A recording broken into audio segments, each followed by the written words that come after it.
అన్ని సామాజిక వర్గాలు పూర్తిగా తెలంగాణ రాష్ట్ర సాధనకు మద్దతు ఇస్తున్నాయి.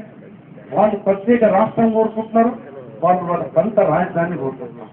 అక్కడ పెద్ద ఎత్తున ఉద్యమాలు జరుగుతున్నాయి, కానీ మీడియా ఎక్కడ ప్రచారం చేయటం లేదు. ఆ విషయాన్ని మొన్న రౌండ్ టేబుల్ కూడా సుందరయ్య విజ్ఞాన కేంద్రంలో అక్కడి నాయకులు కూడా చెప్పారు అక్కడ ఏ రకంగా జరుగుతున్నాయి. ఒకటి, మీడియా తప్పుడు ప్రచారాలతో జనం కూడా కదిలిస్తున్నారు. ఆ జనం కదిలించిన జనానికి నిజంగా తెలియదు, ఏం అడుగుతుందో తెలియదు. పోతారు మా ప్రత్యేక రాష్ట్రమే అడుగుతున్నాం అనుకుంటున్నట్ట.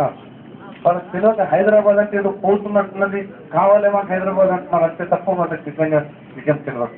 ఈ పెట్టుబడిదారులు లక్షల ఎకరాలు హైదరాబాద్ రంగారెడ్డి చుట్టూరుగా ప్రభుత్వ భూమిని, వక్ఫ్ భూమిని ప్రజలతో నోటిఫికేషన్ ఇచ్చి అరకొరకు ప్రభుత్వం తీసుకొని అరకొరకు ఈ పెట్టుబడిదారులకు చెద్దులని చెప్పి ఇచ్చి తర్వాత అది కోట్లాది విలువ చేసే భూమి వాళ్ళ చేతిలో ఉన్నాయి.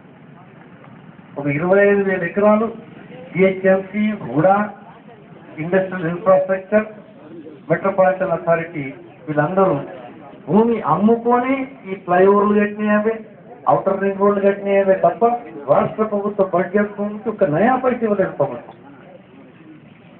మాదాపూర్, సైబరాబాద్, గచ్చిబౌలి, కొండాపూర్ ఇవన్నీ కూడా మన భూములను కాజేసి అరకొరకు కాజేసి అమ్మినవి మళ్ళీ అమ్ముకొని ఇంకోటి అమ్ముకొని వాళ్ళు లాభపడి భూమిని బ్యాంకులలో పెట్టి అప్పులు తెచ్చి మీరు ఇష్టం ఉన్నట్టు దాని లాభం పొందడానికి అటువంటి జీవోలు తెచ్చుకొని అటువంటి భూమి వినియోగ సర్టిఫికెట్ తెచ్చుకొని అటువంటి ఆకాశ హరిణాలు కట్టి అమ్ముకొని డబ్బులు పెట్టి చేస్తున్నారు తప్ప ఇక్కడ మీ నయా పైసా మీరు ఇక్కడ పెట్టండి.